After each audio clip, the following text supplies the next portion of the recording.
Welcome once again to RWR Plays TEW2020. This is our local to global series, and this, I think, is episode 18 as we continue with the Random Wrestling Revue. We're into January 1998, having begun this save in September 1995. We've gone, well, we're nearly through 2.5 years in game time. And when I left you last time, we had reached the end of the year.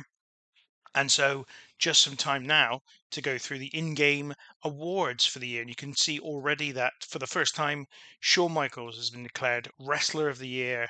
So Shawn Michaels, the Wrestler of the Year. Company of the Year is going to be the World Wrestling Federation. They keep winning that. That's not really a surprise. Tag Team of the Year is Atlantis and Blue Demon Jr. I think they won that last year as well. Or at least some. No, they were the tag team of the half year. Apologies, not last year's winner. Sorry. Match of the year is Ric Flair versus Brian Pillman at Halloween Havoc, which was a 99 rated match, as I remember. Show of the year, though, was the WWF's In Your House in February. Young Wrestler of the Year is Rey Mysterio Jr., the third time he's won that one. Veteran Wrestler of the Year is Ric Flair, which is the second time he's won that one. Akira Hakuto was the winner of the Female Wrestler of the Year. And the Most Improved Company of the Year is the World Wrestling Council, coming out of Puerto Rico. Independent Wrestler of the Year is Chicky Star. Manager of the Year, Superstar Billy Graham, who I think is in the WWC as well. Announcer of the Year is Jim Ross, and Color Commentator of the Year, Jerry the King Lawler. Referee of the Year goes to Katsumi Sasazaki. And that's everything that we wanted to bring you in terms of the end of the year, although Starrcade also took place at the end of 1997. So let's just see what happened there. Hulk Hogan defeated Randy Savage to retain the WCW title. So once again, that was expected given that Savage won World War III. Meanwhile, Ric Flair defeated Brian Pillman in another 99 rated match, although this one went finished by countout. We had Arn Anderson and Lex Luger against Eddie Guerrero and Sting. The Rock and Roll Express defeated the Urban Gladiators to retain the WCW Tag Team titles. Let's find out who the Urban Gladiators are. Kevin Sullivan and Meng. Another great name for a tag team there. VK Wall Street defeated DDP for the US title. I mean, show rating of 88, attendance 50,000, and yeah, very different game world than existed in real life, but that's what you should expect, I suppose. For our part, our finances, another good month for us, more profit. And since we ran those two shows in August, which obviously resulted in a net loss, we have recovered. We've made all that money back and then some. We're in a position now where we can potentially put on more than one show in a month on a more regular basis than just once in a year. So that's also really good. Now, in terms of January, I know I've already kind of done my planning for this one. Oh, that's interesting. Overload I put in as an annual event, which is not what I want it to be. In fact, I've just just not changed it. So Overload now just that one off, and I think we will also make that dormant because otherwise it will come around this year. Yeah, we wanted to add the new event for January, and this is going to be Two Tribes. That's going to be our event in January of 1998. I already have a good mind for what we're going to do. In fact, I have planned the entire card for this next show coming up because, you know, we've had some problems in terms of me taking time planning beforehand, and I didn't want to spend loads of time thinking about what I was going to do on the episode. Although I will kind of go through my thinking as much as I can, so that we don't lose that kind of part of it. So let's advance the game to the next player-controlled show, which will be in Friday, week 2 of January. Just a bit of time, I guess, for me to plug some things. Obviously, give us a like on this video. It's always really helpful. And thanks to those who have been liking these videos. Also, we've obviously got the reviewing every match in WrestleMania history series that's going up every single weekday, Monday to Friday at the moment. They are all clips from our podcast where we did every single WrestleMania in history. They are all available on all podcasting apps that you can imagine, including obviously Apple Podcasts, Spotify, and all the rest. give that a listen as well, and subscribe to the channel for more of this content. I've already decided that I'm going to be creating another TEW series. Well, I say I've decided. I'm pretty certain I'm going to. I want to kind of hedge my bets a little bit because it might come to the point where I just don't have the time to. I'm going to continue this series as well, absolutely. But I've got an idea for a contemporary-based TEW series, which I might even try and use TEW9 for, because I've not kind of used TEW9 before, and I thought that might be quite an interesting way to go. So yeah, look out for that. I think it's coming in the new year. It might come a little bit before the new year, not sure. But yeah, hopefully we can get that come to you as well. But as I say, I'm not going to lose focus on this series. I'm still kind of quite heavily invested in doing this series, and I think my my kind of plan is to just do this for the long term, just keep going with this on and on and on, because it's a local to global series, right? And we are not even close to being global. We're not even close to being local. I think we're still a tiny sized promotion. So, yeah, long, long, long way to go with this series, I think. So here we go. We have reached the day on which our next show is going to take place. Just checking to see if there's any interesting news stories, of which I don't believe there really is. So we're going to just progress on to the actual show. Now, before I bring you the booking for this show, I'm going to update you on where the rankings are. So this is after the last two shows that I covered in the previous episode. Blitzkrieg obviously still champion and at the top of the tree, but Dave Batista is now the number one contender for the title. He's got 4 points to his name. He's obviously made a big impact since coming into the company. In addition to that, we've got Dog, Rose, Ekmo, Ace Steel, Buddy Wayne, all on 3 points apiece. So waiting in the wings for a title shot. Rocco Rock, Johnny Grunge, C.W. Anderson, and Barry Buchanan all on 2. And then we've got Charlie Haas and Kid Chaos on 1, with Wellington Wilkins Jr. on 0. And then James Storm and Sean Stasiak also on 0, following their attempts at the title, and both of them having lost their matches. So that's where the ratings are right now, and that will inform some of what takes place at this next show. And I'm going to book this in order of the matches that are going to take place. So first of all, we've got Charlie Haas against Kid Chaos. It's going to be the opener, and don't want it to be particularly long. It's going to be work the crowd. The victor is going to be Charlie Haas. I think we'll have it as a submission, and that's all we really need to do, I think, for that opener. So we book that segment in nice and quick. Then also we're going to have James Storm versus Wellington Wilkins Jr. And again, doesn't need to be particularly long. In fact, we'll make that even less long than the last one. But we're going to give this one a decisive finish, I think, and a pinfall finish.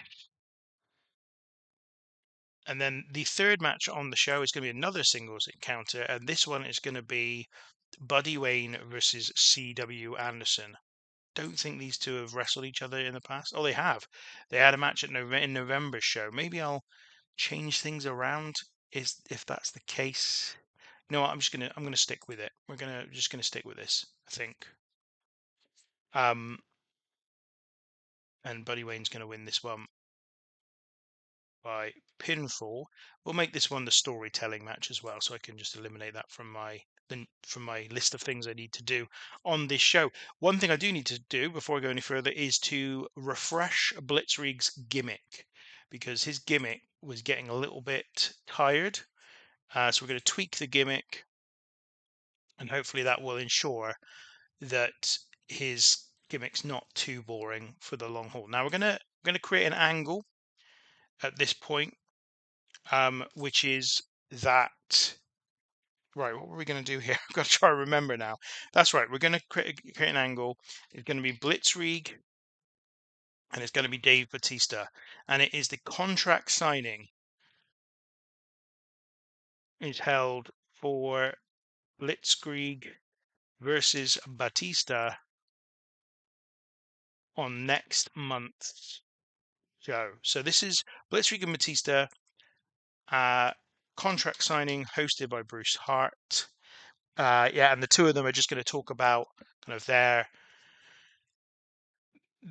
you know their ambitions for that match. Blitzkrieg's going to obviously want to hold on to the title. Batista wants to take it off him. Um, And we're going to bring it down here, I think, just before this main event, because the main event is going to be the biggest match we've done to this point. It's going to be a 10-man tag match. In fact, it's going to be an elimination 10-man tag match.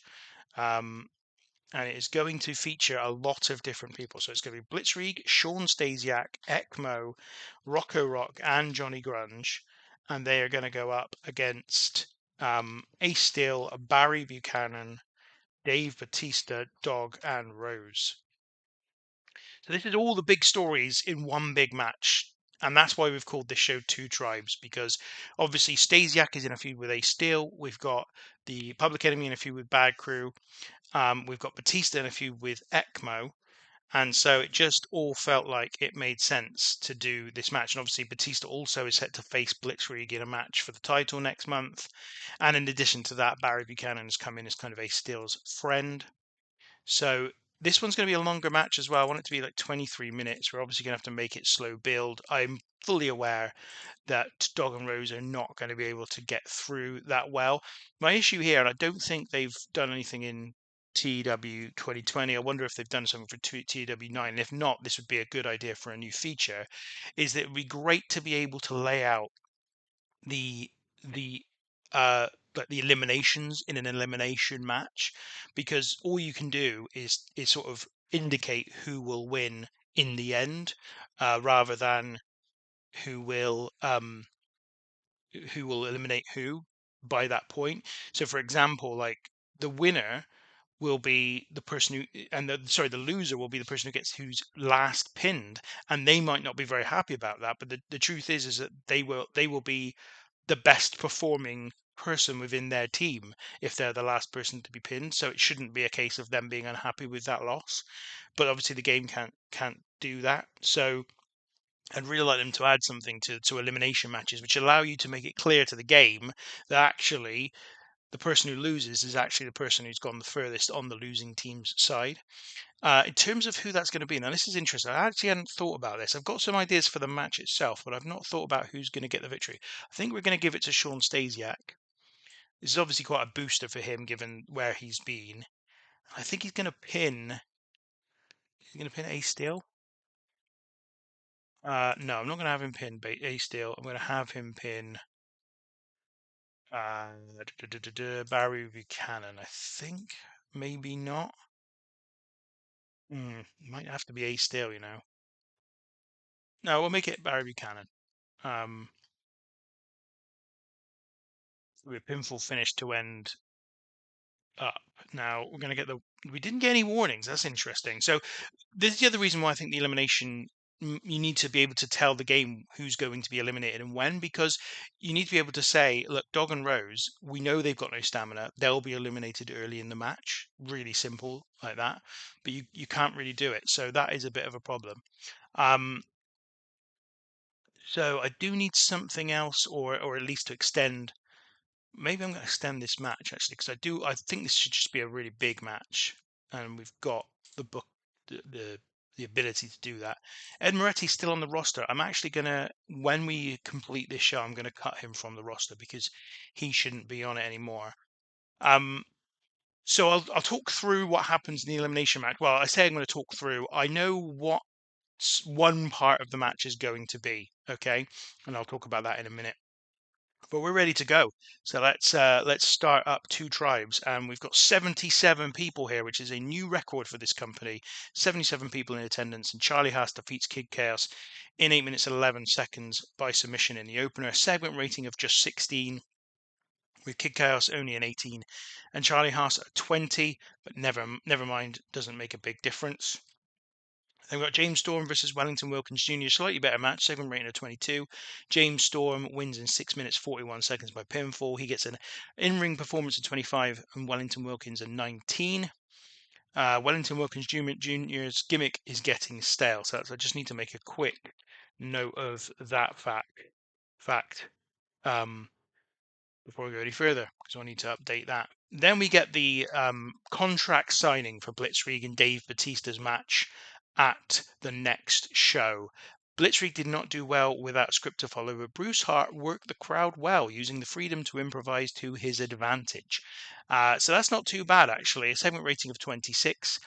Blitzkrieg and Batista, the hype for that match begins as we are on the road to their title match, following, of course, Blitzkrieg's win in the four-way dance at the last show that we had. Then Buddy Wayne faces C.W. Anderson. They both get a rating of 24 for this one, which gives a segment rating of 25. Wayne wins in 8 minutes 34 seconds by pinfall. That means Buddy Wayne's now up to 4 points, which is the same as Dave Batista, which is why I kind of wanted to book the contract signing for Blitzkrieg versus Batista. I wanted to make it official that that would be the next match, so that when Buddy Wayne won this, it wasn't like, well, maybe he should get the title shot instead because he also has 4 points. That was really my motivation for booking that that press conference. And then the main event is a 27 rated match. So this was pretty good. Blitzkrieg, Sean Stasiak, ECMO, Rocco Rock, and Johnny Grunge get the victory in 24 minutes 44 seconds. Now, just looking through the individual ratings here, Johnny Grunge at 25, Rocco Rock at 30, ECMO 24, Stasiak at 30, Blitzkrieg at 35 as always. Those two perform really well. Rocco Rock's looking pretty good though as well. Rose at 20, Dog at 20, Dave Batista at 22, Barry Buchanan at 26, and Ace Steel at 28. The feuds at play here all gained heat, apart from that one, which didn't do any, it wasn't poor. Ace Steel was off his game, which is a shame. He still did a 28 performance in ring, so I'm still pretty happy with that. The match was too long given our audience, but this is still a decently rated match. Now, the thing I wanted to talk about that takes place during this match is that Blitzkrieg, who obviously is the current RWR Northwest champion, is one of the last two people on his team, along with Sean Stasiak. The last two people on the opposing team are Ace Steel and Barry Buchanan.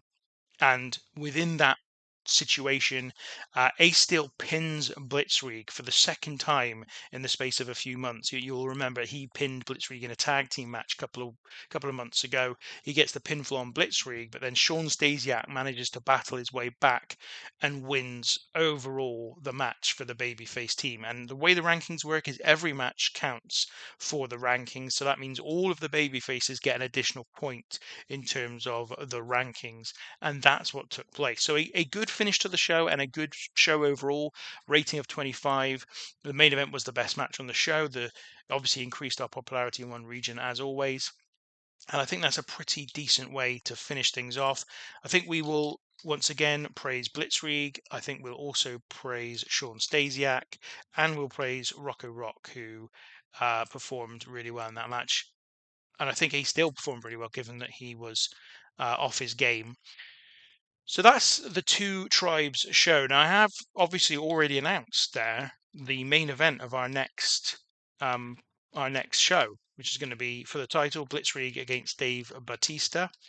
But I haven't thought about what the rest of that show is going to include yet. So perhaps still some work to do on that one. But let's make our way through the rest of this month to the end of January 1998. So yeah, that's where we are now. Coming up on our next show is going to be Blitzkrieg versus Dave Batista. I am in a position where now I'm just trying to think about what else I want to do with the next show, because that was one of the key matches. I did have an idea for something else, and it's completely gone out of my mind now. What that was. So, oh yeah, I am actually toying with, and I still haven't made a decision on this.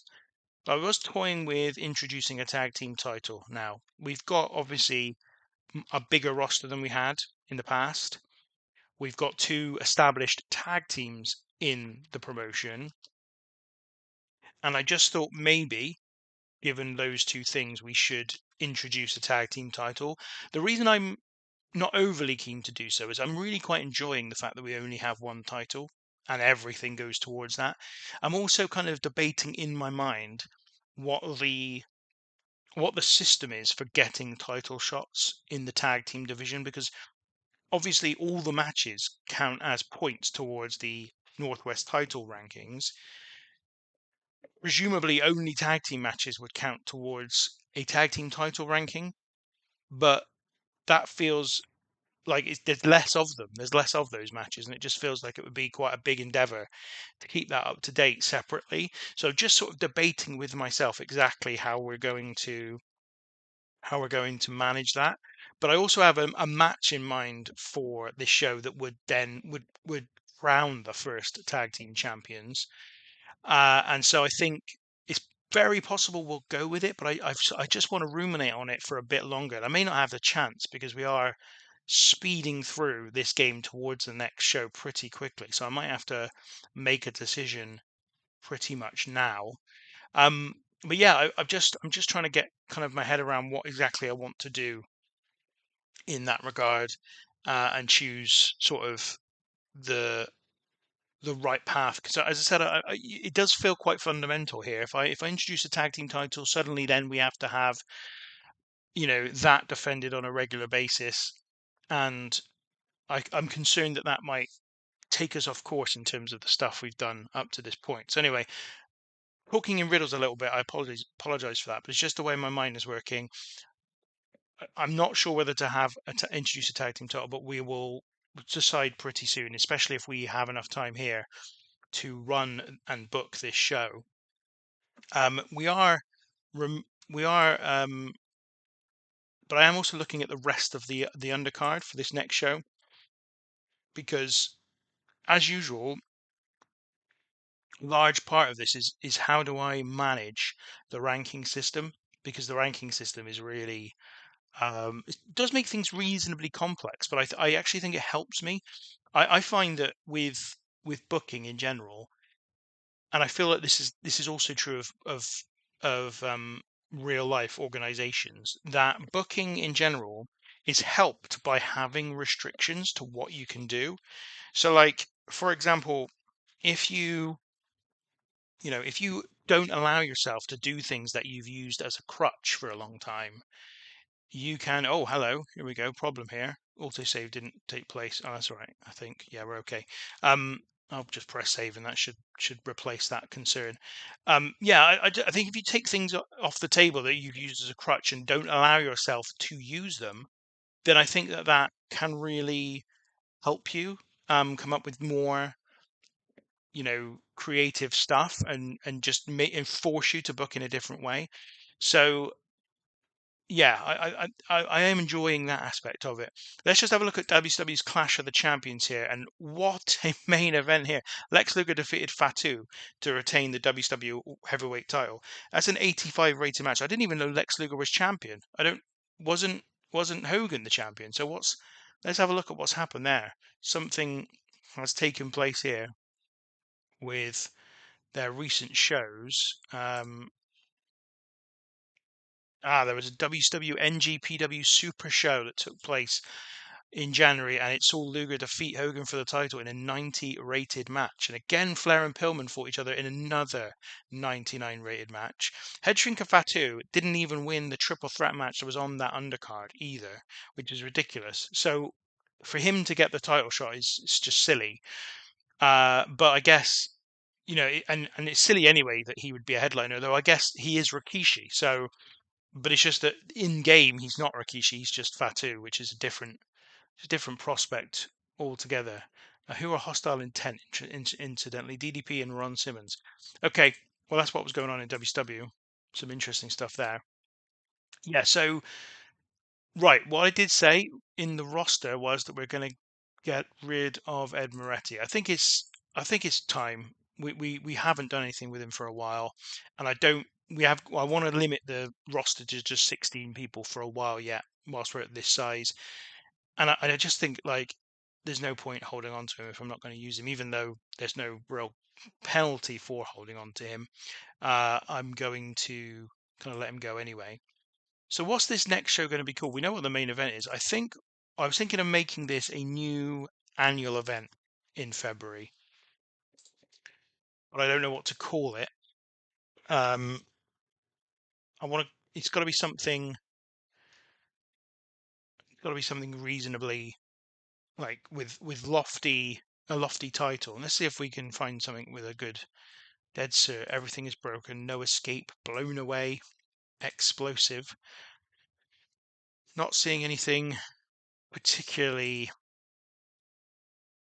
inspiring at this point. I mean, this is a problem, isn't it? Like all the names that um are good for this sort of stuff have been used in the past.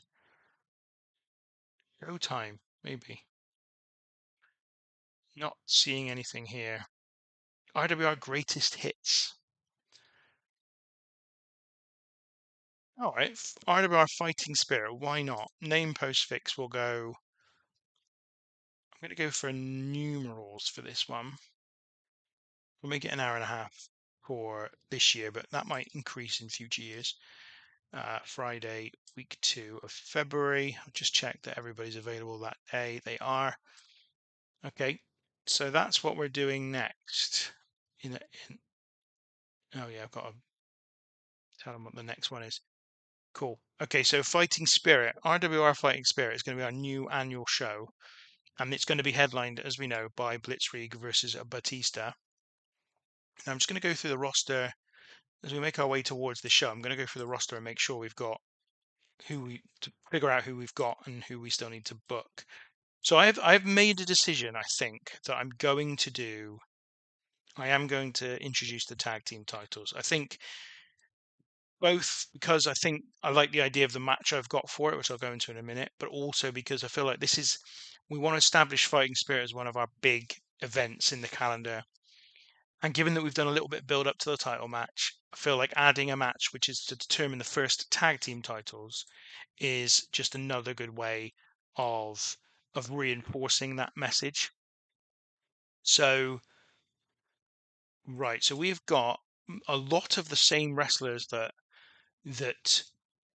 were not in the 10-man tag last time are available to me still as available to wrestle here.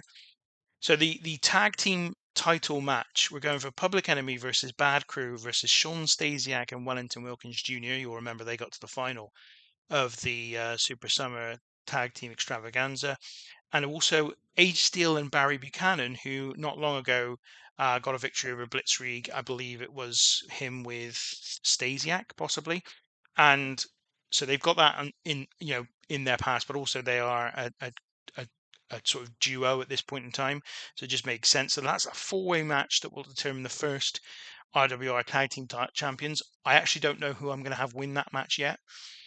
We've got 6 other wrestlers on the roster outside of those 2 big matches, and kind of a lot of them I have to kind of put in to plug into the right spaces. This is an interesting news story that's coming here.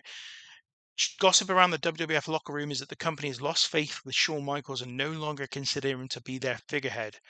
The change comes with business struggling. The blame for that apparently pinned firmly on Shawn Michaels. So apparently WWE not in the best of spaces at this point in time. And this is all very fascinating, given that this is in the wake of what would have been the Montreal Screwjob, although, of course, in this reality, that didn't actually take place. Just going to have a look at their most recent events, because obviously there's apparently a flop. So the Rumble 98, Shawn Michaels beat Animal to retain the WWF World Heavyweight title. I mean, you have to feel for Michaels when they're calling him a flop, and yet he gets a 99 rated match against Road Warrior Animal. Razor Ramon wins the 30-man Royal Rumble. And Bart Gunn beats Psycho Sid for the WWF Intercontinental title. Is Brett even on the show? I assume he was in the Rumble, right? Yeah, Brett was in the Rumble and did a 98. So he's still in absolutely great form. But yeah, you kind of have to feel for Shawn Michaels that he's a flop. He's still considered a flop despite taking Road Warrior Animal to a 99 rated match. Anyway, that's enough of that. We are coming up to the end of this episode, so we're not going to get in this additional. We're not getting in Fighting Spirit as well, but that's something to look forward to in our next show. Let's just have a check in on the top 100s then, while we've got a little bit of time. So Overload from November remains our best ever show. Two Tribes was the 6th best show we've done so far, behind Payback, A New Flame, SSTT Extravaganza Day 1, RWR 25, and as I said, Overload. And in terms of matches, that main event probably quite high. It was the 12th best match that we've seen so far. But our best match thus far is Blitzkrieg versus Ed Moretti, which maybe puts in context the decision for us to release Ed Moretti is perhaps not the best. I don't know. We'll find out as we go through. In fact, Moretti was also in the third best match and the fourth best match. Admittedly, in all of those situations, he was against Blitzkrieg, who is by far and away the best performer in the company. But all the same, yeah, it does rather put some shade on my decision to let Moretti go. I just couldn't decide where I wanted him to go next. Maybe we'll bring him back in a few years' time if we feel that way. But we have got a slightly better roster now and a perhaps more recognizable roster to real life viewers of this video as opposed to people within the game world. Anyway, we made over $1,000 in our last show as well. So that's another really big kind of success story. That's really why have we already made 1,000 this month? That's how much sponsorship we're getting in. That's really, really cool. Okay, I'll leave it there. Thank you very much for watching. As always, give us a like, give us a subscribe, and we'll catch you next time.